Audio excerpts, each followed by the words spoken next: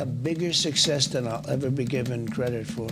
That those are major nuclear powers. Those are not like a little bit. And they were angry. And the next phase was probably, did you see where it was tit for tat? And it was getting deeper and more missiles. Everyone was stronger.